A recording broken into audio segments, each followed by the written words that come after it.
Lakini swali la pili, ndugu Mnyika anasema ACT Wazalendo imesaliti tena kama ambavyo iliwasaliti wa Tanzania baada ya mauaji ya Oktoba mwaka 2025. Kwa kweli nashangaa sana. Mnyika ni kijana kiongozi, naamini anajua kwamba anachokifanya si kweli na anachokisema anadanganya. Kwanza, hatujawahi kuwa na makubaliano ya pamoja ya vyama juu ya hatua gani tunazopaswa kuzichukua baada ya pale, isipokuwa tumewahi kuwa na makubaliano ya kimaoni kwamba sote tunaona kwamba kuna tatizo lililokuwepo na kwamba kuna hatua zinapaswa kuchukuliwa. Lakini chama chetu kimefanya jitihada mara kadhaa za kuwaandikia wenzetu wakiwemo Chadema kutaka kujenga uelewa wa pamoja juu ya jambo hili na kutazama namna gani ya pamoja ya kutoka hapa tulipo kwenda mbele. Na yeye ndio katibu mkuu wa Chadema, hajawahi kujibu, hajawahi kutoa opinioni zake. Viongozi wetu wamekwenda mara kadhaa, tumekuwa tukiwaandikia Chadema, lakini hata kwenda kukutana na viongozi. Tulifanya hivi mara baada ya uchaguzi wa serikali za mitaa mwaka 2024. Tulimwandikia katibu mkuu wa Chadema kumuonesha kwamba kwa mwenendo huu wa demokrasia ulivyo nchini na hali ya mambo ilivyo, kama hatakuwa na mkakati wa pamoja, tunakwenda kushuhudia kifo kingine cha demokrasia na hali pengine kuwa mbaya zaidi kwenye uchaguzi wa mwaka 2025. Barua hiyo haikujibiwa na Mnyika, haikujibiwa na wala hawakuwahi kufanya jitihada wao, sababu nyakati nyingine wamekuwa wakisikika wakisema kwamba inaonekana sisi tunataka kuwaongoza wao, lakini hata wao wanaotaka kutuongoza, kijalie wao wanataka kutuongoza sie, hawajawahi kutuita ili tusikie wanachofikiri, tujadiliane na tuwe na mwelekeo wa pamoja. Badala yake huibuka majukwani na kuanza kusema kwamba tumesaliti maamuzi ya vikao vyao. Sisi sio Chadema. Hiki ni chama kinachojitegemea, kinafanya, na pale kinapoona maamuzi yake ni bora yashirikishe wadau wengine, huwaandikia hao wadau, na sio kuwaeleza maamuzi yake, kuwataka tukutane pamoja, tujenge uelekeo wa pamoja, na hivi ndivyo uongozi unavyopaswa kuwa.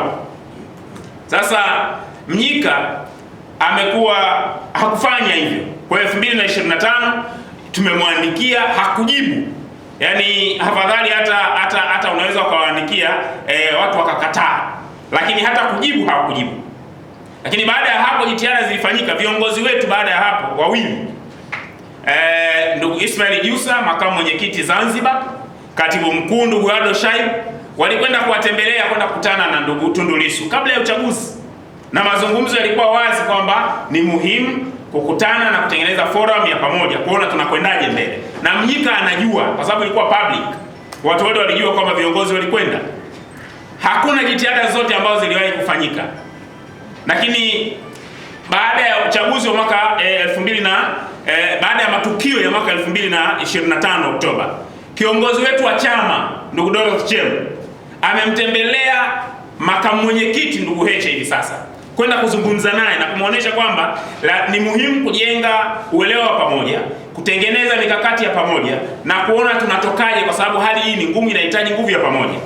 Akasema ni sawa, tutalitafakari na tutaona namna tunavyokutana pamoja. Hawakufanya hivyo. Mwenyekiti wetu wa chama, tulipoitisha kongamano la kitaifa, mjadala wa kitaifa pale Serena, tuliwaandikia kuomba washiriki ili ndio kupata maoni yao, tuone tunatokaje pamoja. Hawakuja.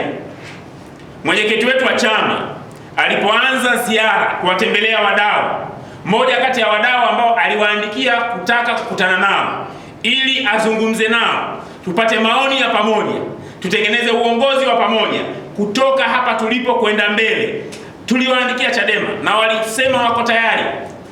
Siku moja kabla ya ziara wakasema wamepata dharura, hawawezi kukutana na mwenyekiti wetu wa chama taifa.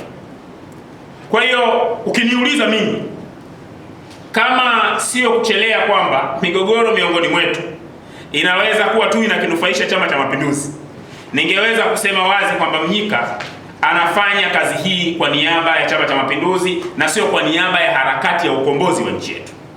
Amefanya hivi alivyokuwa Kilwa, akaanza kushambulia chama chetu na kusema kwamba Maalim alijutia kuja ACT Wazalendo, mambo ambayo hata mke wa Maalim hayajui, lakini yeye Mnyika anasema alikuwa anayajua.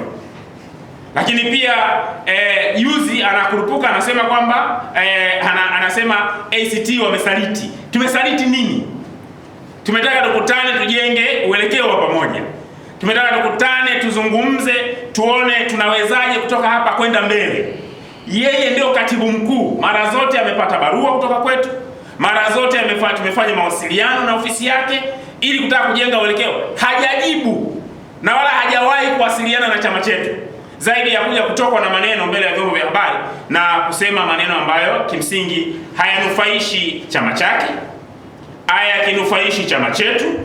Tukikubali kuingia kwenye mgogoro huu kati ya sisi na Chadema, ambao mara nyingi ndugu zetu wamekuwa wakijaribu kuja bila ushahidi kutoa matuhuma, kutoa matamko mbalimbali dhidi ya chama chetu, kwa kweli mwisho wa siku hauoni kama wanufaika watakuwa ni hii struggle ya opposition.